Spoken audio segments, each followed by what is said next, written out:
40s, 41 maybe? 41 here? Good afternoon, everybody. Can you hear me? Oh, it's on. Okay.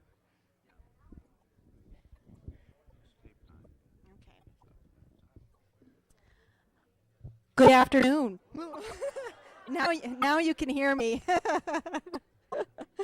As the director of the Cedarburg Cultural Center, I'd like to welcome you here today.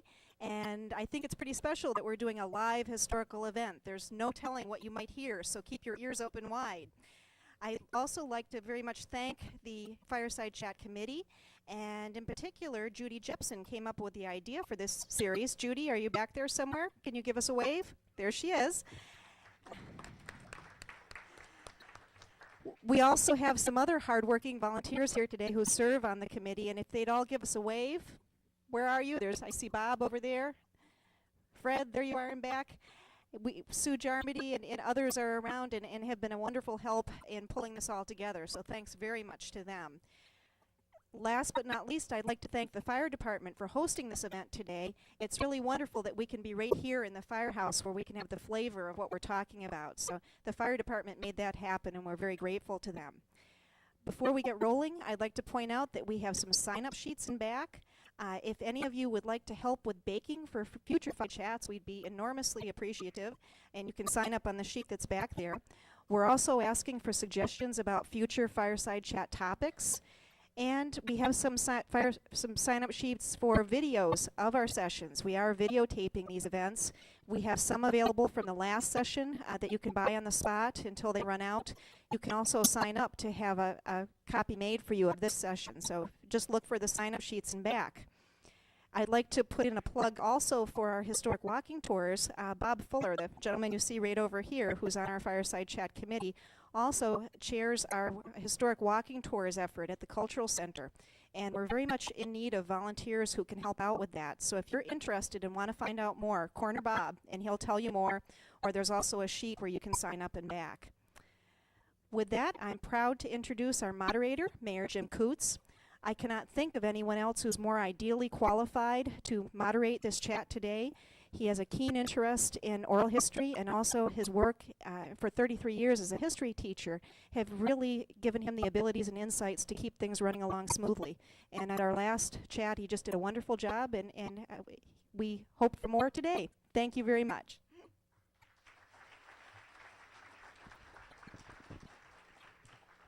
Thank you, Sarah. And I'd like to. Okay, now, Fred. Okay, I'd like to first of all introduce our panel for today, and what I'd like to do is also tell you the date that they joined the Cedarburg Fire Department. To give us a welcome will be current Fire Chief Rich. And Rich joined the Fire Department on October 6th of 1974. Our panel consists of closest to me, Wilmer Mixdorf, who joined the Fire Department on August 1st of 1941. Next to him, Alan, you all know him as Tubby, Berner. And Tubby joined the department on December 5th of 1952. Next to him, the most esteemed former chief of the Cedarburg Fire Department, Chief Bill Ritter. And it's ironic that we named this the Fireside Chats because you remember President Franklin Roosevelt had fireside chats that everybody huddled around the radio, and we thought that was a good idea. Well, Bill Ritter joined the Cedarburg Fire Department the day that Franklin Roosevelt was inaugurated as President of the United States, March 4th, 1933.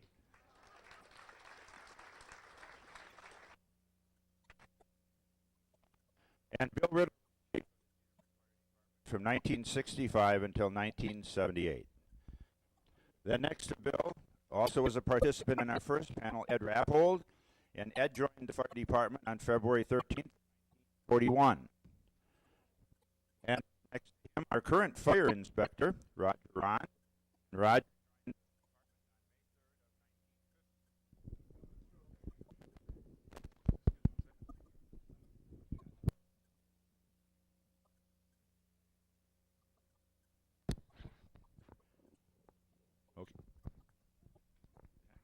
see how this one is. Is that better?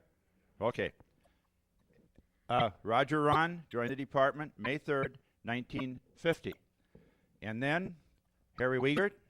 And Harry, I believe you were the first volunteer fireman to be chairman of the Wisconsin State Association of Firefighters, or Fire Inspectors. Okay.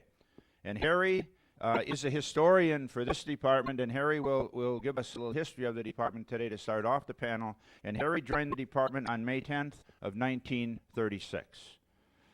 So there's a wealth of experience here, and there's a lot of gentlemen in the audience who I've also served for a long time in the Cedarburg Fire Department, and as residents of Cedarburg, we're very fortunate to have these people and to have this fire department do what they do for us. So it's a real pleasure to be here today. And if you didn't get a chance beforehand, after we're done, there are a lot of things on display downstairs as far as the history of the fire department, so you're invited to visit those things and also to join in asking or discussing anything with these gentlemen. So with that, I would like to introduce then current Fire Chief Rich Van Dinter.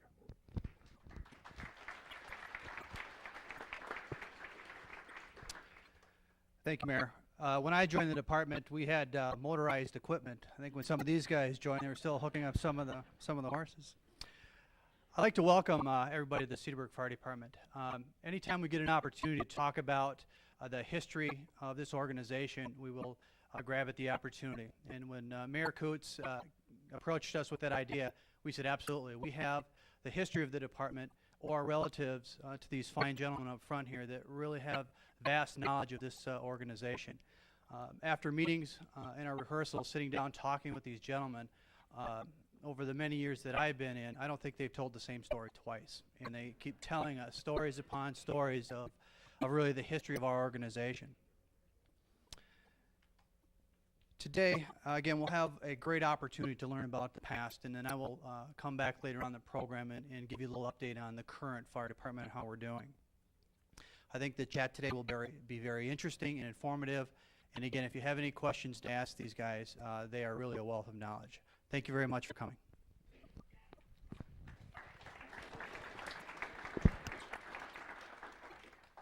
Thank you, Chief.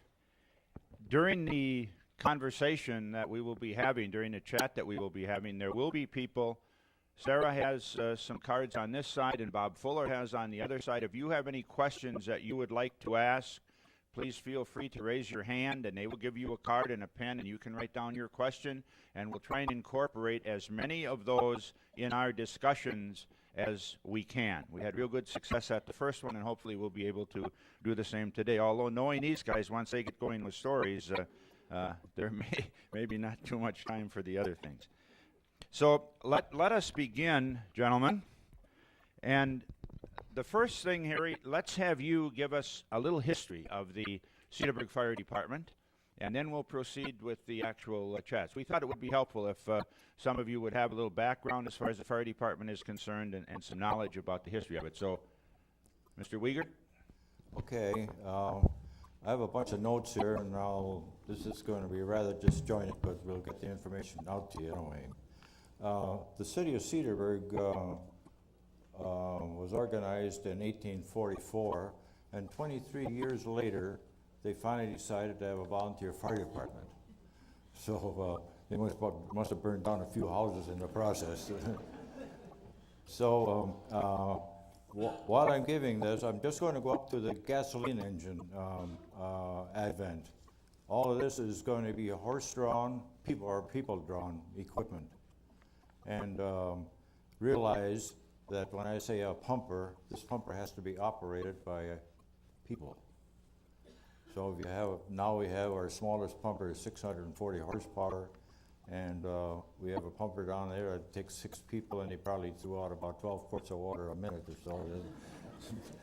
So also I got some of his minutes from some of our minutes that were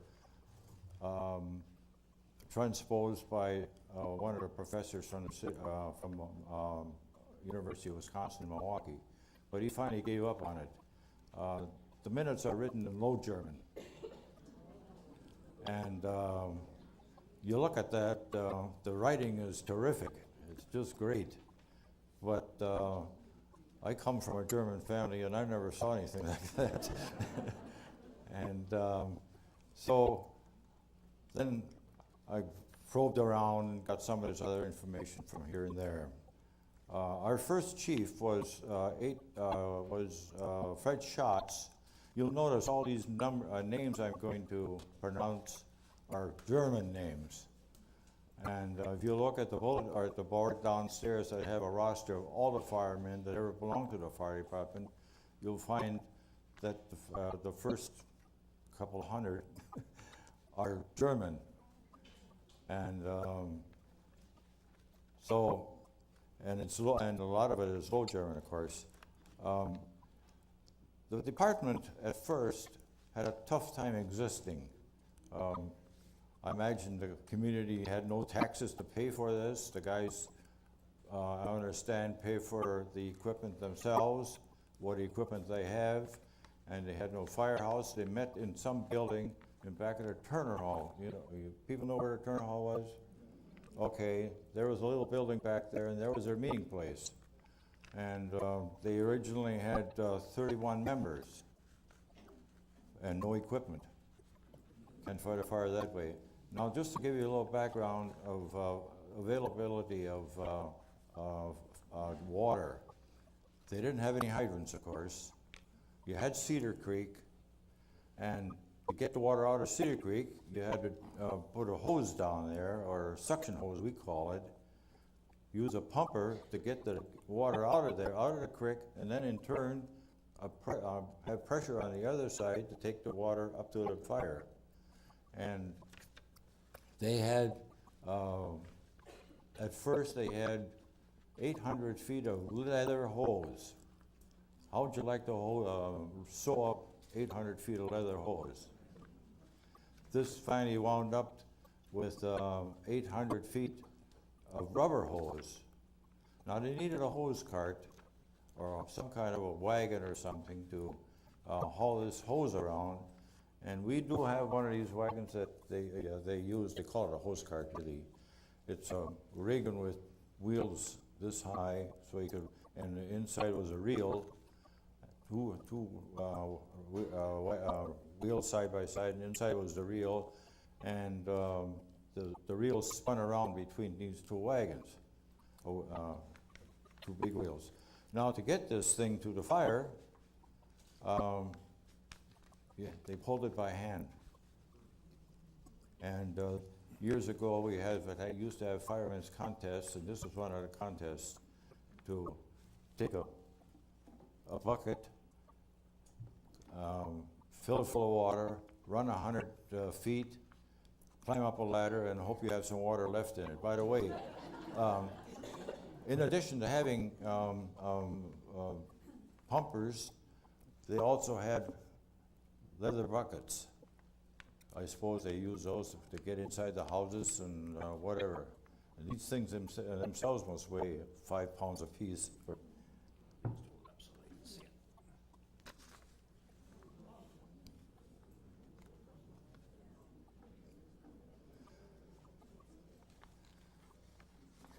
The fellows, after a while, decided to build a new firehouse.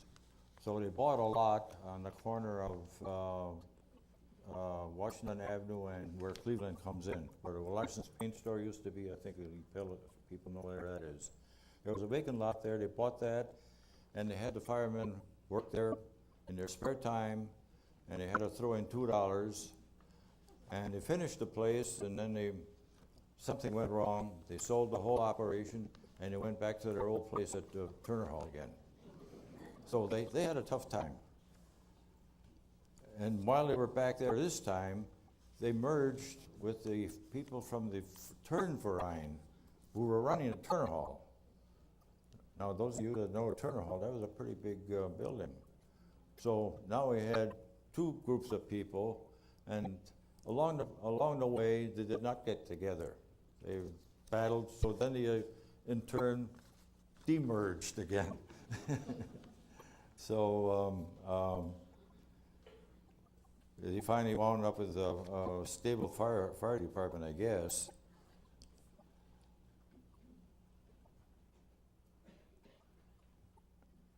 In the process, the guys themselves, I guess there never was a city fire department. And the guys themselves owned a hand pump, a hose cart, and a ladder cart. To get these things to a fire, the hand pump was pulled by people. The hose cart, or rather the hose cart was pulled by people. The hand pumper, and that is almost identical to the unit downstairs, just before you came up the stairs, except that one downstairs has also a mechanical pump on it, a gasoline pump. So the hose cart was pulled by a team of horses, and they got these teams of horses from the people that own them. When the alarm went off, the guys that got to the equipment first got a small fee for pulling the equipment to the fire. Then their next step was to build an 18 by 18 wood frame firehouse on the lot on the southeast corner of the downtown school grounds lot. Now we've had that building all over the lot, all over that piece of property down there, but this is definite. It's 18 by 18 firehouse with that was built on the southeast corner. The firehouse had a water tower, or a tower, a bell, and classrooms upstairs. I don't know if those were high school classrooms or grade school. Wait, what is it? High school? Okay. You probably wonder, why do you have a tower in a firehouse? Well, it's primarily used for hanging the hose after you use it to dry it. Hang one end up there and just let her drain out. Put her back on a rig when you want to use or when it's dry. Also, in this firehouse they built, they had a bell up in there, and which was their way of signaling for the firemen to come to the firehouse. I don't know what they used for communication in those days. Does anybody know? Anybody out there?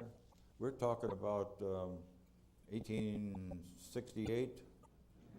I know you never saw it, but if you heard about it, I would like to know. Boy, I need a glass of water.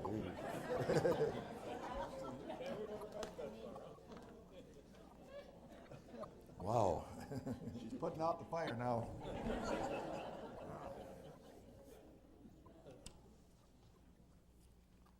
Okay.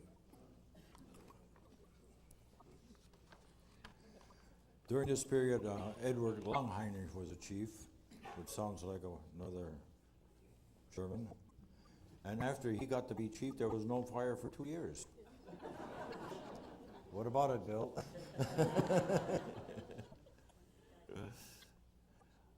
Okay, comes 1980. We had on hand a hand pumper, a hose cart, a ladder cart, a used manual fire engine. They bought everything new or used, either from the city of Milwaukee or from the city of Racine. And the first steamer, now steamer is a piece of equipment that burns coal to furnish the power. And that was purchased, they purchased this one in 1887. Now, this steamer is a heavy piece of equipment. You can imagine a boiler, it's a regular boiler, it burns coal, and has to heat up the water to steam, and this steam in turn furnish power for the pump, the water pump, to put the water onto the fire. Now, you don't build a fire under this thing with shingles and start the coal and get this thing cooking by the time you get to the fire. So what happened in this firehouse, they had a boiler in the basement and had a pipe going from this boiler to the fire, to the steamer, and that in turn always had hot water in the steamer. So they got a head start in this whole operation.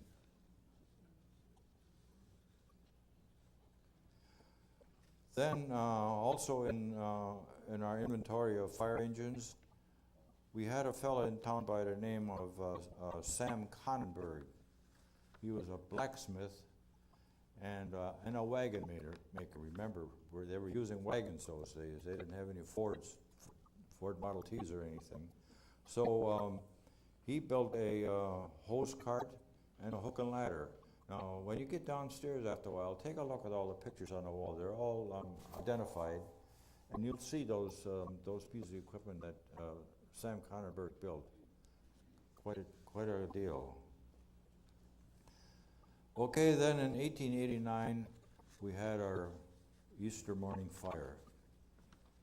This was at 2 o'clock in the morning, and a fellow by the name of Charlie Reeling from Grafton, he finally moved to Grafton, but he, at 2 o'clock in the morning, I don't know what he was roaming around the streets for on Easter morning, but anyway, he turned in the alarm, and the thing was, and the fire started in the basement, they finally found out, and yeah, this was Easter Sunday.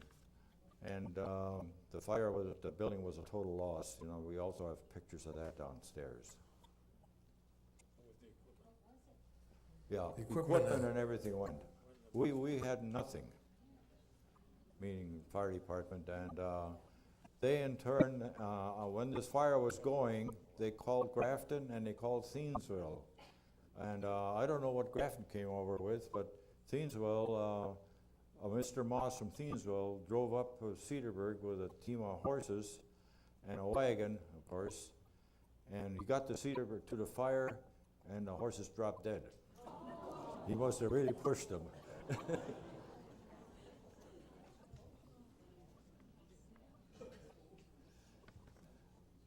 Also, during that time when we didn't have any equipment, the Milwaukee Fire Department put a pumper on a railroad car, brought it out to Cedarburg, and they loaned it to us free.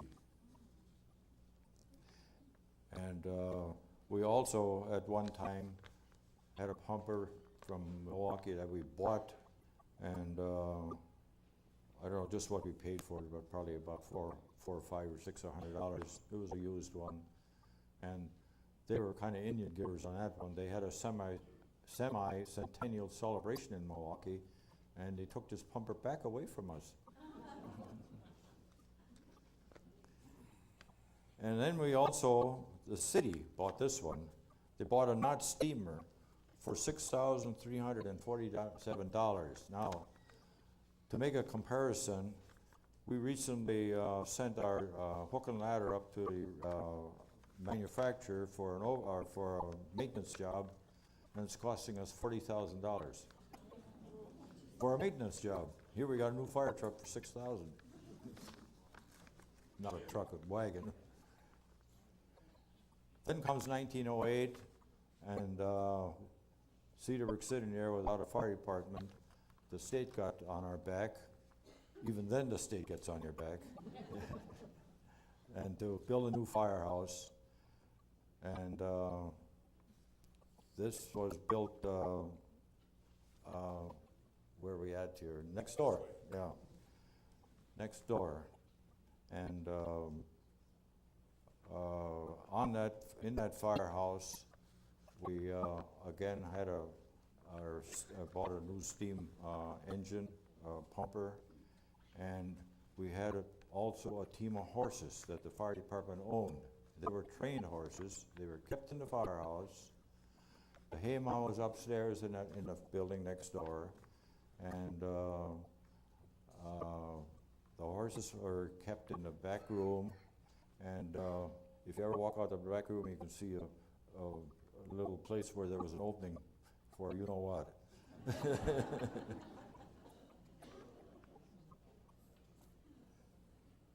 Also, during that time, the the Light and Water Commission, I guess it's about 1904, so should be know that. I'm writing part of that history, but anyway, they built a power plant next to, or where civil defense underground facilities are, just above the dam. They built a steam power plant, and we procured a steam whistle, meaning we, the fire department, a steam whistle. Now, we have one of those downstairs, and the thing was mounted on top of the building, and it's a cylinder with another piece of plate inside, and by a lever or arm that goes all the way down, they were moving this cylinder up and down, and like when you do with a Coke bottle, you blow in a Coke bottle, this siren went up and down. The sound went up and down, and it's a terrific noise. It's ear-splitting. I'm still wondering, though, how that alarm came over to that powerhouse. Also, this coming back to the team of horses, the team was well trained, as I said. They finally retired the team, got another team, and that was used for city work and whatever, grading, whatever, the gravel roads. And one time, they were called the wild ones, by the way. One time they got on a fire engine, went around the corner down by Garrett's drugstore, where Garrett's drugstore used to be, went down Washington Avenue and drove right into a house. So that, whatever was burning, kept on burning, I guess. Okay, after this episode, Ernie Schneider became chief in 1914, and this is where I end this little episode. Ask me questions with the rest of the guys after all, if you have any. Thanks, Harry.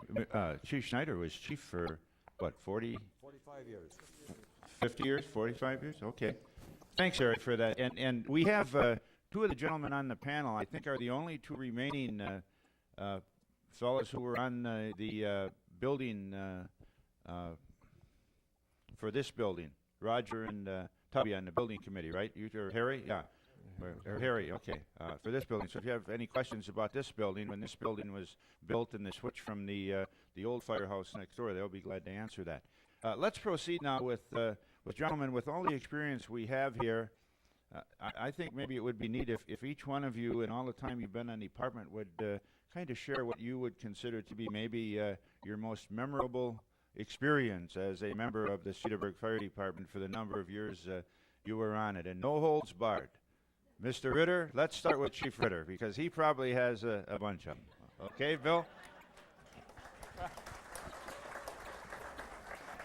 I think I could talk till tomorrow. He asked about the most memorable time I had. I would say that when I was on the north steps of the county courthouse in 1940, and we bid for the county fairgrounds. Is there anybody here that knows why the fire department wanted the county fairgrounds? Anybody just say for what reason we wanted it? Income. What do you say? Income, they said, Bill. Anybody else? I'm hard of hearing. Pasture for the horses. No. Anybody else? We bought the fairgrounds to keep the county fair in the city of Cedarburg. That was the reason.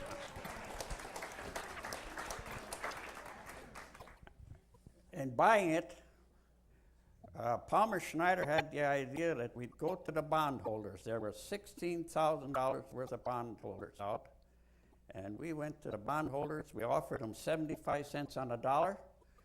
And all of them, those were mostly merchant in the city of Cedarburg that held the bonds, and they accepted. They had never received any interest on their money. Whatever was made at the county fair went into the improvements up there.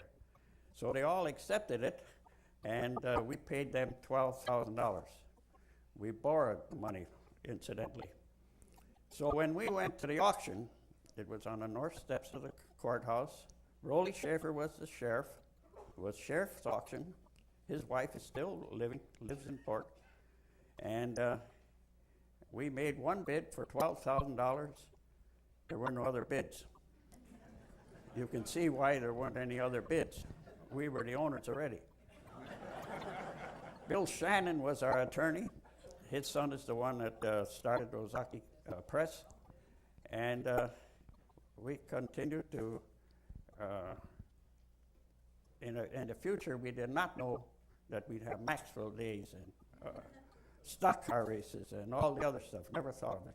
But we now had a place to have our picnics. Before that, we used to have them at Hilton Spring Park. So that's my memorial, most memorable thing in my mind to this day. And I think we paid $12,000 for 23 acres in the city of Cedarburg. Buy a lot in the city today. I don't even have we don't even have a value put on it. But I think that was the best thing that we ever did, because we were just referring to this house, this firehouse here. The last time, and this is for the mayor, the last time that the city of Cedarburg purchased a piece of equipment for the fire department was 1928. Since that, we have bought all the equipment. We bought this firehouse, put the addition on the outside several years ago, and that is something that you can't find in any other fire department in the state. All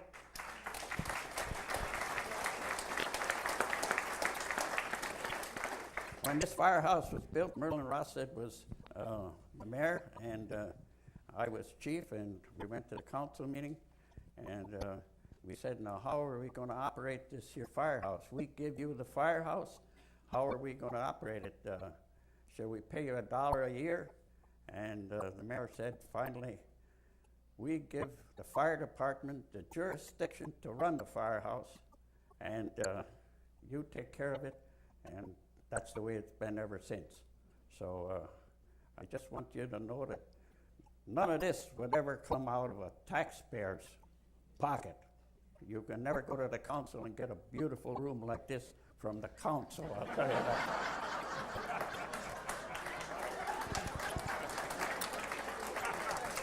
I gotta give Jim a little thing. Thanks, Chief. He tells it like it is, doesn't he? And that's one of the greatest things. If you look at the banner, the Volunteer Fire Department, and there's a number of fire departments around here that are part volunteer, paid on call. The Cedarburg Fire Department is purely a volunteer fire department, and what they've done for this community, and the fact that our fire insurance rates are the highest, the lowest rates dollar-wise, but the highest protective rates that we could have, speaks well for the dedication that these guys have in this department is unbelievable. And one of the guys who really played a big part in that, let me tell you, through the years, and still has all the respect that he's always had from the department, is Bill Ritter.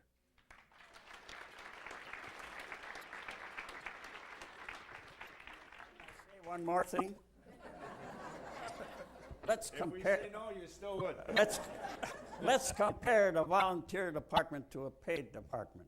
In the city of Milwaukee, you're on 48 hours and you're off 48 hours. In other words, you go home for 48 hours and then you're on the job for 48 hours. Unless you have a 5 or 6 alarm fire, then they'll call you back. But in the volunteer department, you're on 24 hours, 365 days of the year. And I can tell you, there's odd times in your life when the alarm goes off. Get it?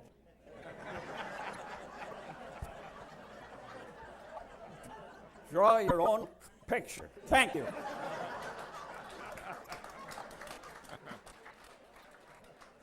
Roger, you've been in the department for a long time, and you're still active as our fire inspector. How about you in a memorable moment? I know you've got a couple that you shared with me. Well, Probably when first days I joined the fire department, I found out there was 2 pairs of size 14 boots in the fire department.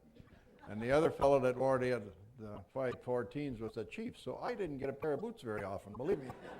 But once in a while I did sneak in and get them first before Bill got them, but we got along just fine.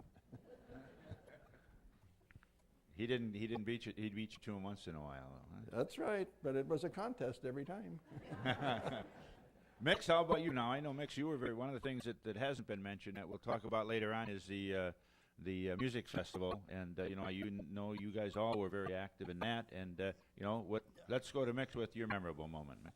Okay, well, I'll start with something that happened along with the fires that we had. One of those was a fire up at Port Washington, and it just happened to be that I'm not going to touch on the big fire. This was big enough, but it was downtown in Port, and a group of us were bowling up at Herman Cafales at the time. Stanley Ripken and a few others were with us. We bowled and got out, had a little bit of the lunch that he put out, and he said, "Oh, by the way, fellas, the fire whistle blew about an hour ago." And I don't think that door ever stopped swinging as Stin was heading for the firehouse. And we got the last truck that was there, that was the 24 Graham, and I think we almost burned it up going up to Port. It was the only piece of equipment. But other than that, I think my association with, that I always remember, which was a lot of fun, was the music festivals. Going back on that, Melvin Morani and I happened to be working at the news office, at Cedarburg News at that time. He and I were typesetters, and we took on the challenge of producing the souvenir program book. Now, the other members of the department, they gathered up all the ads to help pay for the festival. But he and I then set the type, we put it all together, laid it all out, and they did the actual printing. But we did that almost 40 years. I know Melvin had a big collection, and I think his is down at the Cultural Center if you're ever interested in all those old program books, as well as the some of the other more memorabilia from that. But it was a great time. We enjoyed doing it, tried to come up with something a little different every year, and the books were well taken care of. I'm thinking back on these music festivals, we never were rained out. We had rain, but we were always able to have the complete parade. And in between, maybe things dried up and we had our contest. And at one time we had something like 25 drum corps and possibly 10 or 12 bands in that competition. We'd start about at 8 o'clock in the morning with the band concerts down at City Park. And then the junior contest started up at the fairgrounds, Fireman's Park. Throughout the morning, they finished in time so we could have the parade at noon. And as Bill pointed out to me earlier, we always started everything on time, and he wanted to be sure that Jim got this thing going on time. When 12 o'clock came around, the whistle blew, and off we went. But it was an all-day affair, and Mr. Vasey at the time handled the stuff at the park, and I worked up at the grounds. And it was hot. I got my first sunburn of the year every June, and I suffered for about a week after that because I was out in the sun all day long. But it was a great experience. We met with a lot of nice people. Cedarburg became a capital of the music world in a sense, with the drums and the drum corps and the bands. And it was a big event, almost 40 years. Thanks, Mix. Ed, how about you? Okay, go ahead.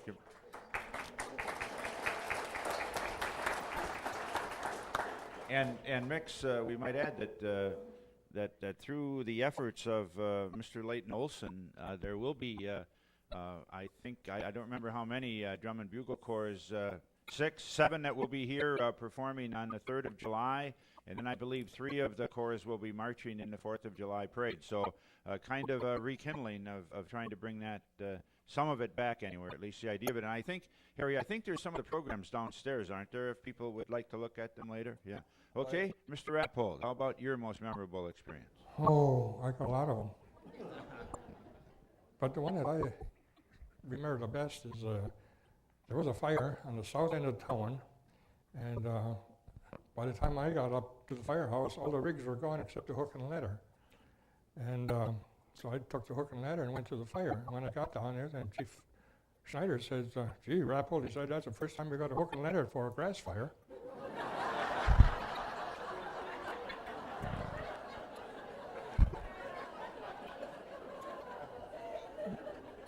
But then he went on to say, keep it here in case we need it. That was one of them. Harry?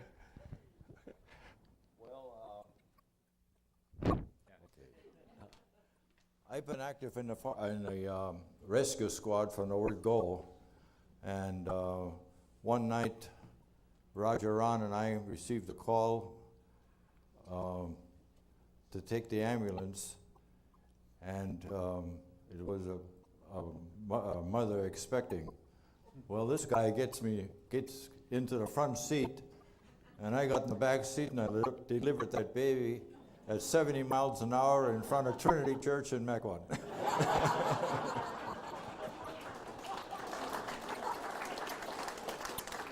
Harry, I remember reading someplace that you guys couldn't claim, though, that was the first baby that was delivered. That evidently the Legion Ambulance Service had delivered one before that? Well, I was part of the Legion too. Oh, okay. Ed? Years ago, the Legion had the fire, had the ambulance, but the rescue squad was fire department. So sometimes they both met at the same time. But, when we got new equipment at the Legion post, boy, that was something new because it was a used hearse. And we had any number of them. Yeah, every once in a while we got another hearse, and that was our ambulance. Next, go ahead. I can always say too, I drove ambulance from the very beginning when they first raised the money, running bingo games down in Brown Deer to buy that first rig. But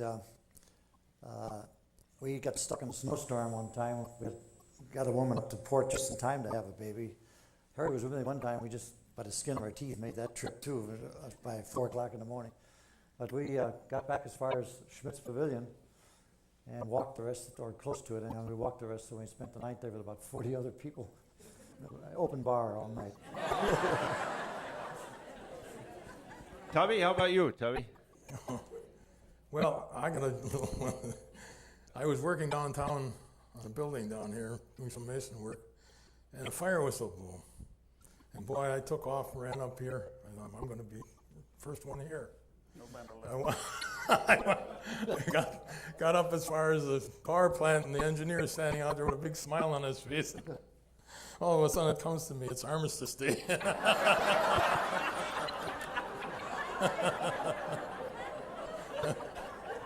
But I came all the way to find out who else didn't remember that. And John Armister from the jewelry store was coming across the bridge. Same thing happened to me. I was in church and I was on a council and serving communion. 11 o'clock, the whistle blew, and I said to Hal Kripken, take my place. I ran across here. I came into the firehouse. Here Jack Booth is sitting on the run board of the truck. He says, what do you want here today? I didn't go back to church. I got another look. Back to you, Tubby. All right. Baby stories go on from one thing to another. The one that Harry originally told you about was the one that we had together. And on the way home, all I heard was, my wife is never going to believe this. My wife. But then there's a more humorous side, too. There was another call that I had with one of our parted members. And there was a good friend from high school, the mother and the father. And we got her taken care of. And as we took her out to take her down to the hospital with the baby, I looked up at the husband and said, see, she still loves me a little bit. She had her arm around the back of my neck and to get her out of the bed, and it took me 6 months to get a cigar out of him. Tubby? Well, that bucket reminds me of something. Before I belonged to the fire department, when I was a little kid, I was born and raised next to the firehouse here. And on Thursdays, our rehearsal, that's why it was called a rehearsal, because they rehearsed for the tournament, the Badger State tournament all the time. And they used to do it right out on the road out here. They'd raise the ladder, and a guy would run with the bucket and crawl up the ladder. Well, they were doing that one time, and I had an idea. When he started running and got about 3/4 of the way down, I ran in front of him, went like this. He had to stop and start all over again. Well, I thought, gee, once that worked, I'll try that again. Well, the next time I tried, the cop was standing there. He got me by the shoulder and threw me and the jail is right here. I went into jail, and I sat in the cell for the next hour until the rehearsal was over. So we weren't all perfect. There were some devils in this department. Okay, just a reminder too, as far as questions, I want to go to a question that we have from the audience, and remember the people are circulating. If you want to ask some questions, we'll try and tie those in. One from the audience asks, what were some of the most unusual emergencies you were called out over the years? Are there any other ones that you can remember as far as unusual emergencies that you were called out on when you were on active duty? Mix? Yeah, I think I got one it was classed as an emergency at the time, but the rescue squad got a call out on the Old Port Road near the Donges Bay area. There was a tavern there, and those old taverns used to have these big long porches sticking up. We got a call of a bad accident out there, and a couple of us, I don't know just who it was anymore, but we got out there, and Doc Blanchard happened to be on call, and he followed us out there, and it looked like a bloody mess. We got close to that car, it was buried under the porch, and Doc got in there to check these people out. After a while, he came back and he said, gee, that's pretty good strawberry jam. They had jars of preserves in the car, and they smashed when they hit this thing, and they were just shaken up. Anybody else? Anything? Tug? And we had the big train wreck up here too. When in Saukville, squad went there when it derailed. I don't remember what year that was. Bill, what do you? You weren't around. You were. At that time, we had the only rescue squad in the Ozaki County. We were number one with that, and we made calls all over. And the time the train wreck was north of Saukville, why, our rescue squad took care of the whole deal. I wasn't in on it because my wife and I were in the theater, Wisconsin theater down in Milwaukee, and we came out and they were selling extra train wreck. And of course, we never bought a paper or anything. We didn't find out about it until we got into Bart's, and they said, you missed the whole deal.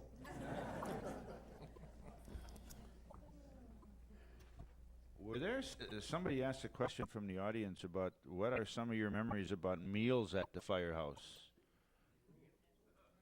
They're always good and still are. Harry? Do they mean when we were renting the place out? Or And who cooked and what are some of your memories about meals at the firehouse? That's the question. Well, we had. Go ahead. We had fish fry every Friday meeting. We did them ourselves, and we did them in the basement of the old firehouse. We had to carry everything up the steps. And sometimes we didn't make the steps, and we had to pick it up. I remember Mel Morandi dumping a whole potato salad.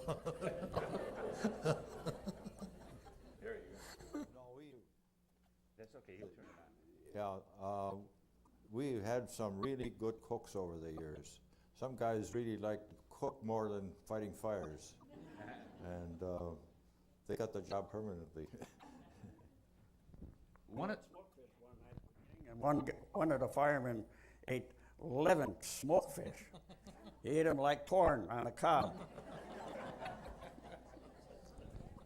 One of the things that you touched on, and it I don't know when it started, but the idea of mutual aid, you know, in the most recent large fire out at Attico, a good example of the mutual aid. Can you touch on that, when that started and how it came about, and was that something that was hard to do, or was it something that? I can give you one example of that. When we had a fire west of Bachelor's 1 mile, 20 below zero, and we called in Grafton, and Grafton came in with their pumper. They had not trained their pump. They put it in gear. Bang, that was the end of the pump. And they sent Cedarburg a bill. And we paid it. Not long after that, Grafton called us and for mutual aid. And we didn't send them any bill. And finally they said, hey, where's the bill? And we said, there is no bill. They sent our money back, and ever since that, mutual aid with Grafton has been terrific.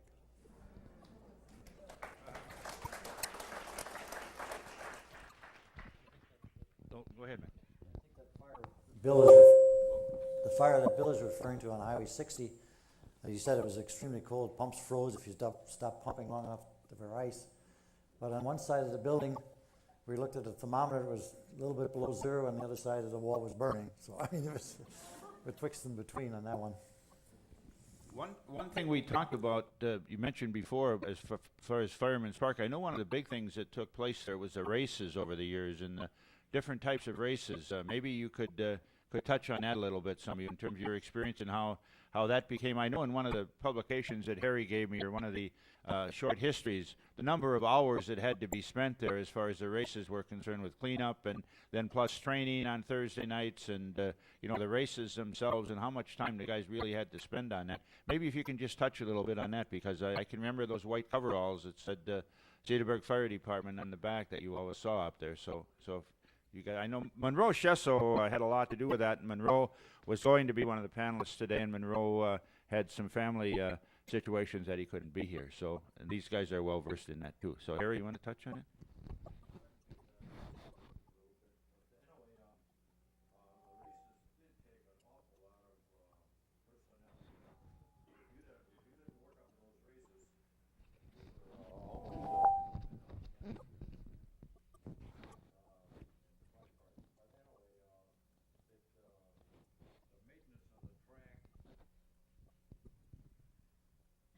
Hold on a minute here.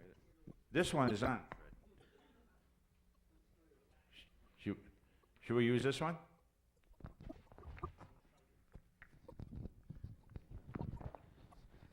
The maintenance of the track up there was just terrific. You know, that's a quarter mile, and these guys, I think the idea was to see who can eliminate who. And to clean up this place after those races was something else. And not only that, but you'd get, what does that grandstand hold? 2,000? And we were selling beer and gosh knows what not up there. And to clean that whole mess up every week, it took an awful lot of time for the guys. We did make a pretty good chunk of change, though. So,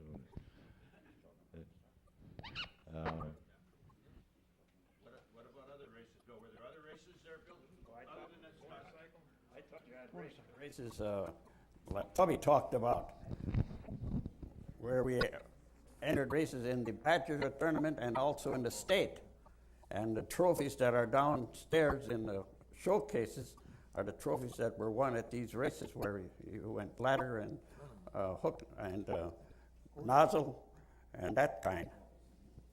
The races at the fair park, Bill. Motorcycle races plus the modified stocks, right? Mix, go ahead. But way back, many years ago, they had harness races, and there was a time too when they had greyhounds. Because I can remember the betting booths under the grandstand. For the, That wasn't fire department. It wasn't? Horse races and the well, county dog races were. I know we looked for tickets that somebody might have thrown away that could have been a winner. I remember going up there after the races, but whatever. But you had stock car, motorcycle. Memorial Day was a big motorcycle day, always, until the outlaws got around. We had stock car races every Wednesday night for 14 nights. Clean up on Monday. Surprised there weren't more divorces in Cedarburg. We had dog races out there too. Yeah, but that was county. Sulky races. One of the questions from one of the questions from the audience was, has Cedarburg ever lost any firefighters in the line of duty? We had one fatality, and that fatality was in the town of Cedarburg, ranch-style home. And this buddy is the guy that went in, brought a 6-month baby out in its arms and handed it to me through the window. And I'll never forget that moment. We never lost a basement either. No. What? Now, Roger, I know that when we talked before, you talked about the fire at Port Washington, or you mentioned that in previous discussions, and fire at Foremont and so on. What were some of the biggest fires that you were able to fight, that you saw? The one that I referred to originally to you was the Smith Brother fire at Port Washington, when the restaurant had their fire.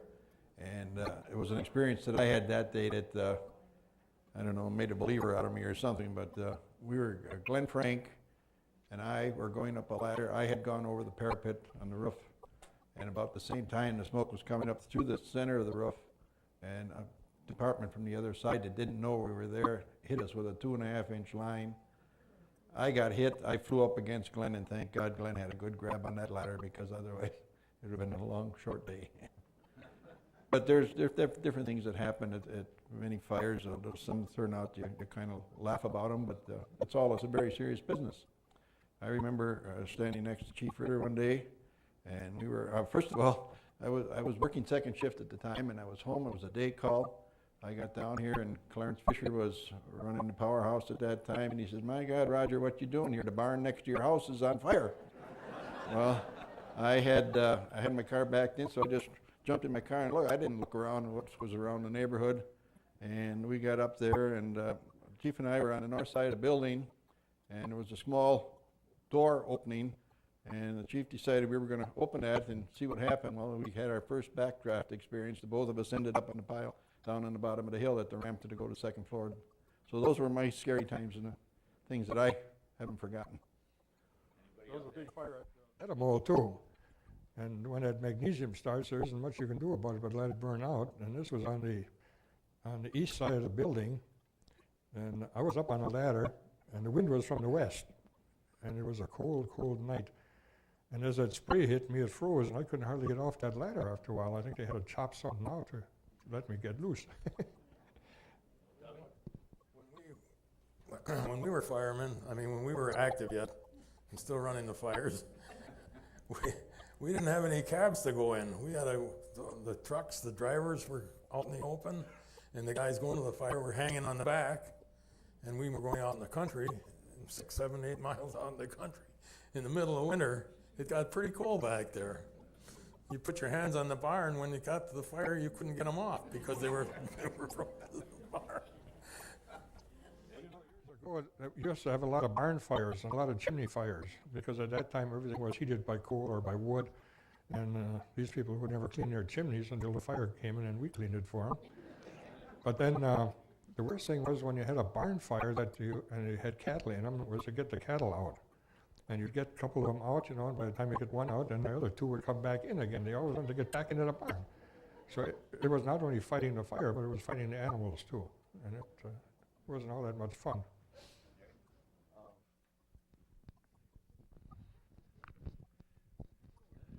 I don't know, I guess I wore it out. Hello? Is it working? Yeah. Okay. These guys are talking about fighting fires and all that, but you haven't lived until you're a fire inspector. You go into a building and you tell a guy to do something and it amounts to quite a bit of money. You're taking your life in your hands. Right, Raj? That's right. I would like to add one comment to Eddie's story about the cattle. We had a fire one time out at Kierkein, and we had the cattle out. They started to make a break back towards the barn. So I was going to be a good guy. I started out across the barnyard, and all of a sudden I walked out of my boots because they stayed sticking, and I was running barefoot through the cow yard. And that's quite an experience too.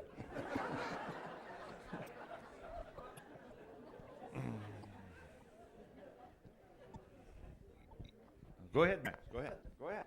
We're getting on a storytelling deal that's going to roll right along, but talking about things that happen that are not necessarily dangerous. But I think that same fire that we were talking to on Highway 60, which was a cold night, but I think that was the same night that we were sponsoring a dance at the old Turner Hall for the March of Dimes collection.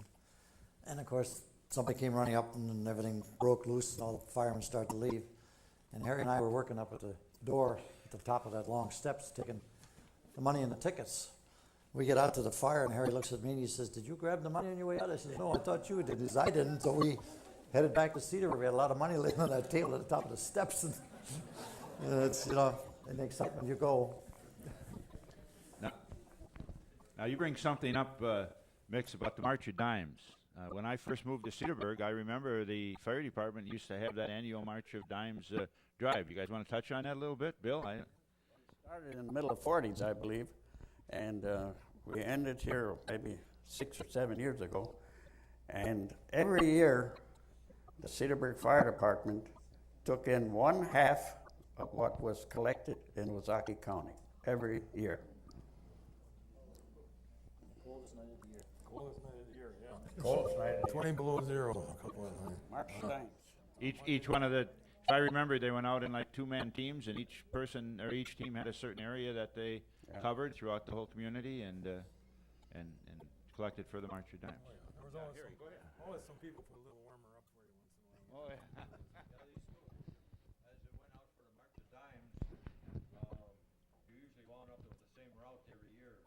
And people would invariably be waiting for you, either with a check at the door, or they have you come in and you have a bunch of these little ones.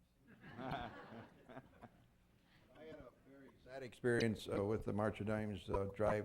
I had a partner for the same partner for many years. As back, some of you may know him, was Orv Stieglitz. And the night we were supposed to go out, and it was a bitter cold night. And I said, Orv, you're not feeling well. Stay in. Well, get another partner. Get somebody else. No, I'm going. He said, we're going to make this. Yeah, he said, I don't feel good. He died a week later. But he was going to be making that March of Dimes drive. There are a couple questions that have been asked from the audience, and let's see how I can phrase this. Maybe 10 years from now or 15 years from now, somebody will say, I remember about what Ed Rappold said at that Fireside chat, or what Roger Ron said, or Bill Ritter's famous for a lot of quotes. But, who are some of the guys that you remember when you were younger members of the department? Were there any special, we can use the term characters, or any special things that you remember about stories that were passed on down to you through the years that you can tell in public? We always warn everybody when we start these things, remember, there's a lot of people that are still here, so be careful. We had one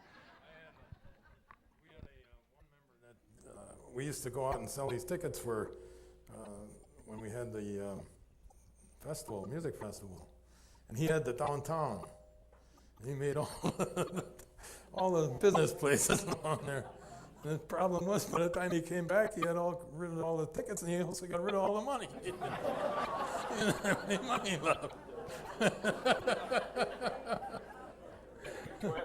I always have one fella that's very strong in my mind, and looked at him, looked up to him from day one, and that was Stanley Ripken. Stanley was a dedicated person to this department, and he was close with everybody, and he was only too willing to share whatever he could teach you with you. He was the only one that you couldn't beat to the fire either, because he lived right across the street. That's true, but I didn't have the boot problem then either.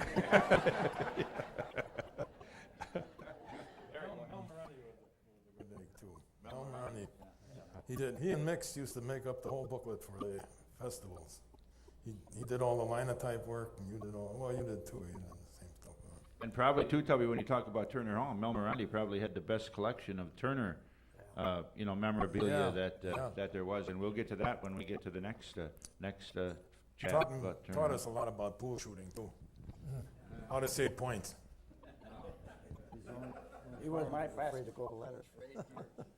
I say Mel Moroney was my basketball coach for 8 years in the Land O'Lakes. Couldn't be beat. I was going to talk about something else, but I'll talk about Mel Moroney too. He worked at the Cedarburg News as a liner. We got mic problems here. You got too much electricity. You're static electricity. What the heck am I sitting on here? No, I don't. Just put this. Getting back to Mel Morandi, he was a linotype operator at the Cedarburg News from the word go. I guess that's the first job he ever had. And anything happened at the Cedarburg Fire Department, Mel, of course, he attended every meeting we had. We always got the publicity. We were in that paper almost every week for something. And the other guy I was going to talk about is a fellow that was a janitor, an elderly man, spent a lot of time over here.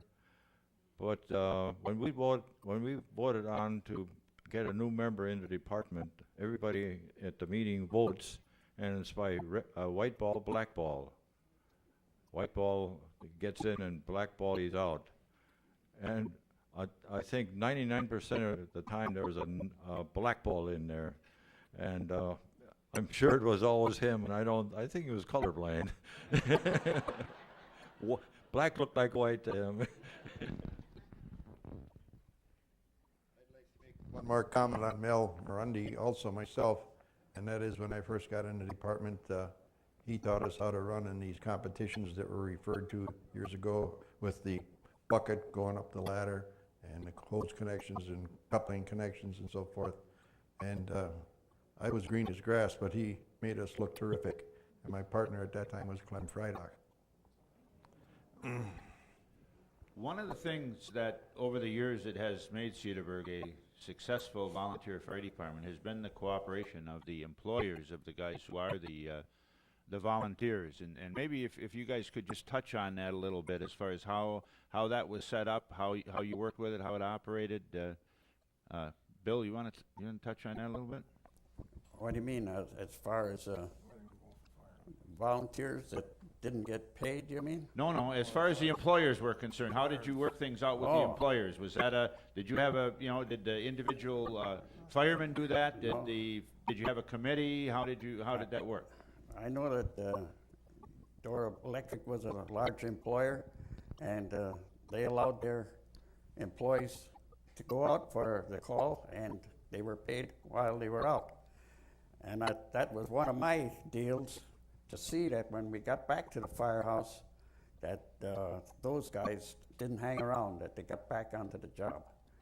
It never, we didn't want to get a rebound from the employer. And I know that it worked out real well with all the manufacturing plants in Cedarburg. We never had any trouble. I think it was pretty much automatic. They didn't even have to ask. I mean, they got into the game like we did, and if the fire whistle blew, they'd let you know it was blowing or whatever. Now, of course, you got the radios, but nobody ever put up a hand that we shouldn't go, any place I worked. I don't think we have as much today as we had years ago. There's a lot of, some members, we have people coming from Kelch Corporation, naturally some of the city employees, and I know even Chief Manditer himself does respond to calls from his employment.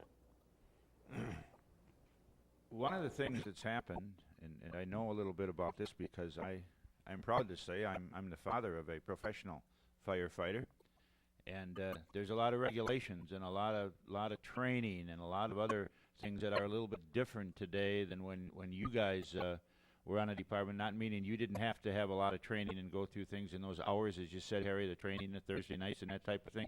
Can you just touch on a little bit about how some things might be a little bit different today, or what the regulations were and the training requirements and so on when you guys joined? Roger, you probably know more about the current stuff. Yeah, Ed.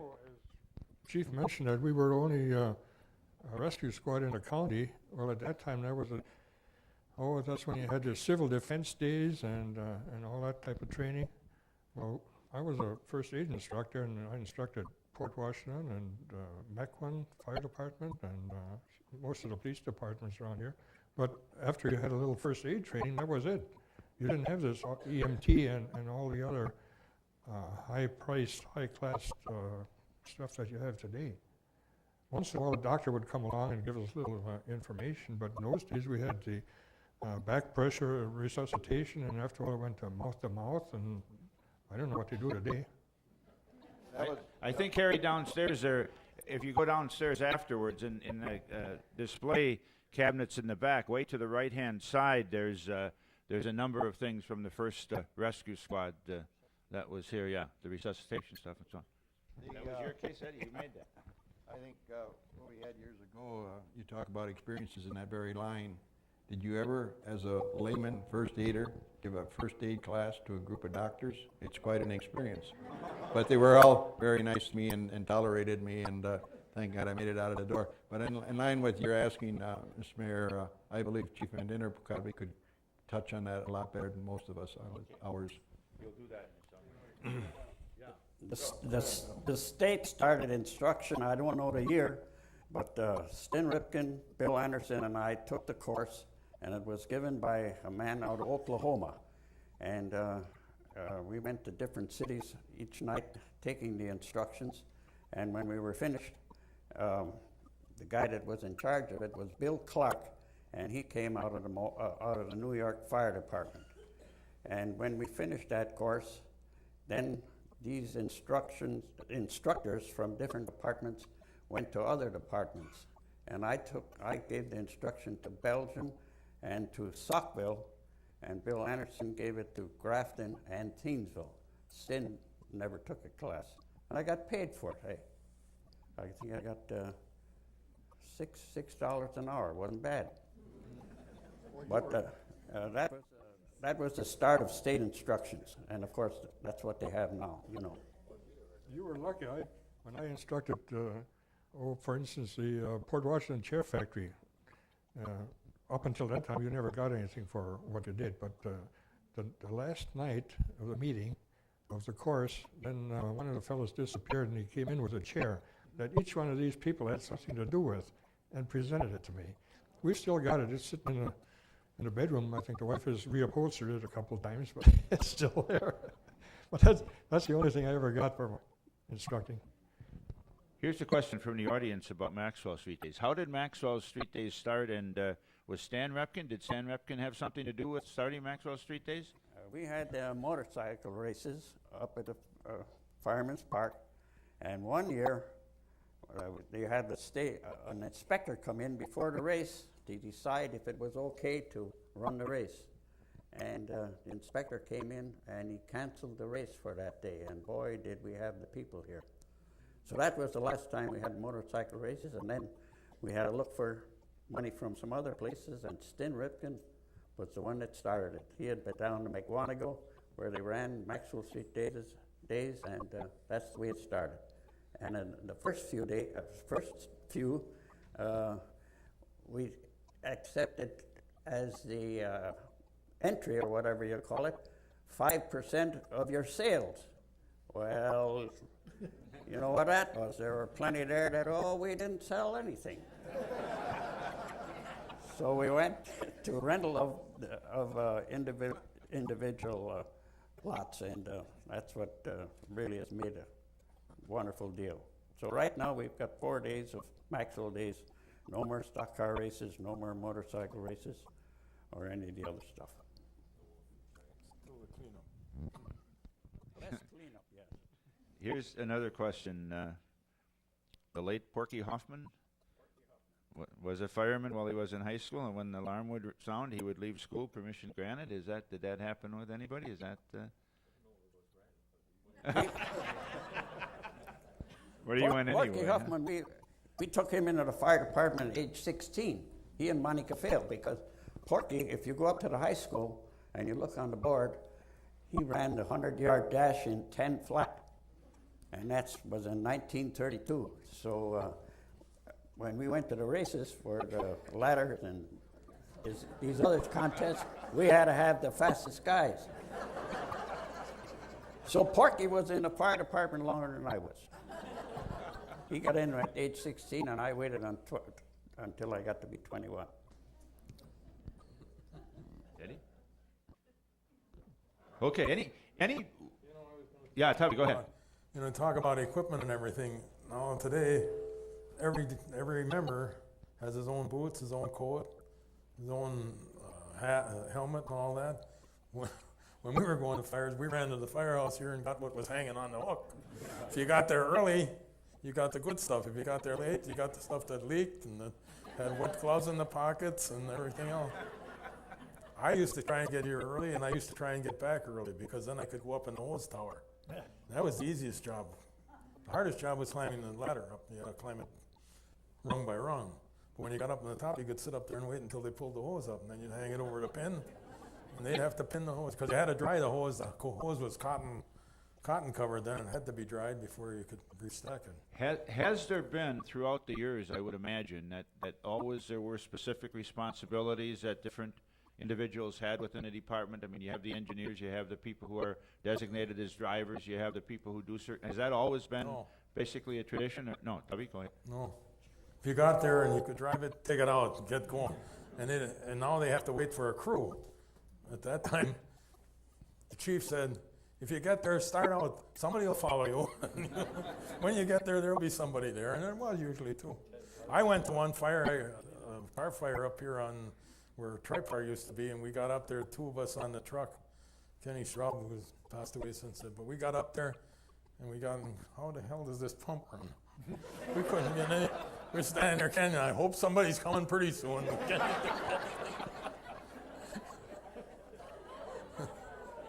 Well, we're getting close to that time, and we want Chief Van Dinner to give us a summation and a comparison of some of the things that are current. So, gentlemen, any last comments that you would like to make about your experience in the Cedarburg Fire Department, or that you could share with this group of people who we're so great to see so many people here? I'll tell you, the guy that I thought that I was always happy to be with was this guy right here, Bill Ritter.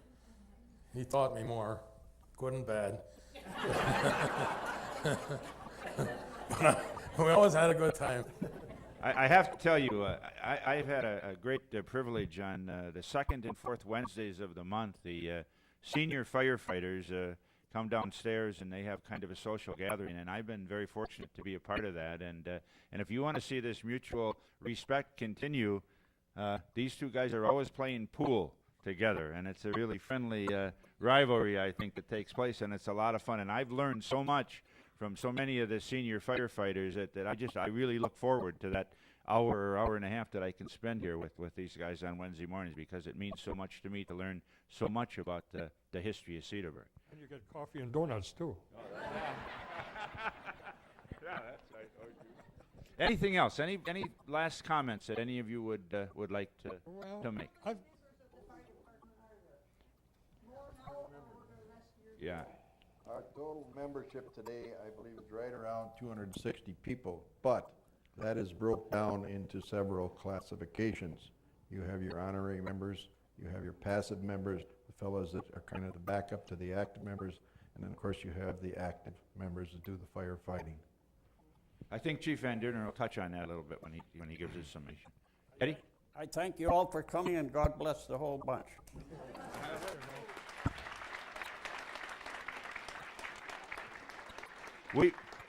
We can't thank you guys enough for all you've done, and everybody who's a member of the Cedarburg Volunteer Fire Department. And I think it would be appropriate that we will close with our current Chief, Rich Van Dinner, giving us some information about what's what with the department today. So, Chief.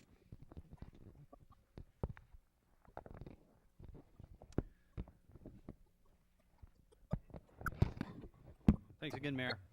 I'd also like to make a comment about Chief Ritter. Since I've been chief going on 7 years now, Chief Ritter is at every one of our business meetings. And I'll tell you, if I make a mistake at the meeting, he's the first one to let me know on the correct way to do it. One of the questions that was handed in here that I'll answer here is really the cost of a truck now compared to it was many years ago. And Harry touched on the ladder truck that was purchased many years ago. If I was to replace our current ladder truck downstairs, it would cost us about $650,000 today. And back then, I believe Harry stated it was about $6,000. And the truck that is down there, I believe it is a 1978. And at that time, we paid $500,000 cash for it. And again, today that would be another $150,000 to $100,000 on top of that to replace that. So equipment is going skyrocketing. With our current volunteers that we have now, we had a very good recruiting season in 1999 where we got 25 additional members to our organization. That brings us up to currently within our active status of 78 members. And with that, that is our firefighters and our EMS staff. The training that we need to go through nowadays is that a member taking Firefighter 1 certification that trains them so that they can be used in a efficient manner on the fire ground. They need to go through 96 hours of training to become state certified. After that, there's a Firefighter 2 certification and all different levels of training after that, and we require them at least to take the Firefighter 1 series of training. With the rescue squad and our EMS is that we currently have an EMTI service intermediate. To become a basic EMT, again, you need to go through 120 hours of training. Up and above that, to become an EMTI, you need to take an additional 100 hours of training. So the state and what we choose to do is to become state certified, become an EMTI service, is that we are dedicated to give the community the best service that we can, so we choose to take on this challenge. We currently serve about 33 square miles within the city and the town of Cedarburg. In 1999, we responded to 766 calls. That's an additional 100 calls than we responded to in 1998. Out of that, 600 of those calls are rescue calls, and the balance being fire. This past year, we've been very, very active in firefighting. We've had a number of major fires within the community, and I am very happy and pleased to say is that we've had no firefighters injured to the point where they lost any time from their current jobs. We've had a very excellent year in firefighter safety, and I attributed that to is really the dedication of the volunteers of this department to take training and to understand what hazards there are to them in fighting a fire, and again staying very safe in doing that. So my hat's off to the group doing an excellent job keeping themselves and everybody else safe in the community. The Cedarburg Fire Department does get tax dollars from both the city and the town of Cedarburg to maintain our operating budgets within to keep the department going. It costs approximately $1,000 per firefighter to get them outfitted in firefighting gear. With that and the new members, and yes, we do turn the equipment over, is that it really chews into our operating costs quite a bit. With all the equipment that is on the floor, as Chief Reeder stated earlier, is that all that equipment was purchased by funds that we have raised as volunteers up at Fireman's Park. We have never gone back to the city of Cedarburg and requested them to put in their capital budget an additional $200,000, $300,000, or $400,000 to replace some of our equipment. We budget our money appropriately, we raise our funds, we have all these activities that are going on to make sure that we are staffed with the most current and up-to-date equipment that is available to the fire service, and we do that, again, all of our own up at our fundraising up at Fireman's Park. All the volunteers are not compensated. We all do it, we all volunteer, from myself all on down to the new recruit that comes into the station. We really do this because we know that there is a need in the community. With the, again, 766 calls that were responded to, we need the community. We know that the community needs people like us. Again, they're your neighbors, your parents, your sons and daughters. We recognize the fact that somebody has to do it, and again, we volunteer to do it because we know that there is a need within the community. Back about 20 years ago, the ISO, the insurance service organization, came out and rated fire departments. And what they rate you on is your training, your equipment, your water service within the community, and how well that you supply fire protection. The city of Cedarburg was one of the first departments in the state of Wisconsin to receive a level 3 rating.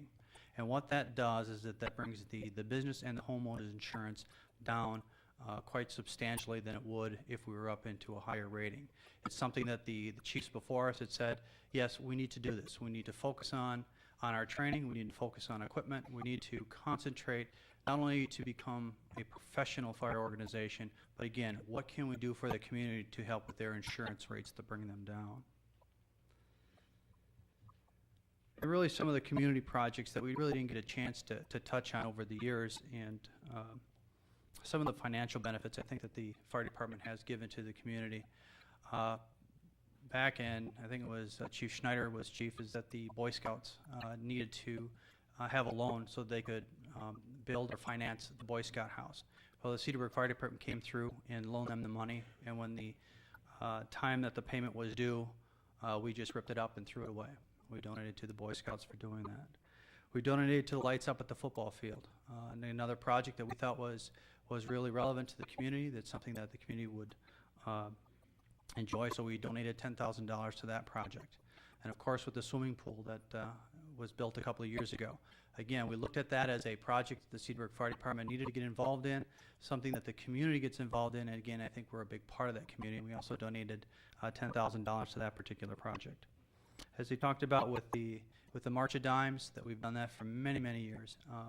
Just something that the department historically has is that we do and we make decisions what are best for the community. In closing, I guess I would like to say thank you to everybody that came today. It's great that you have shown the interest of our fire department, that you took time to spend on a relatively nice Sunday afternoon to spend it with us, and I thank you very much for spending the time here. Thank you.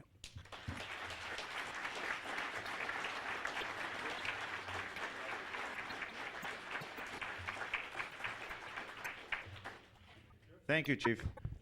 Yes, Ed. There was one thing that I wanted to bring out, that, you know, all our hydrants have a little wire sticking up in case of deep snow. Well, that's because we can find the fire hydrants. Other departments, they usually have a Dalmatian dog.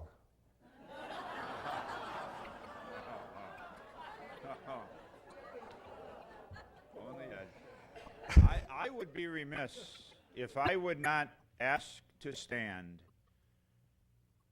the senior firefighters that are in attendance, and there's a lot of them here. So Roger, Ray, Jerry, Harvey, all you guys that are here. Dean.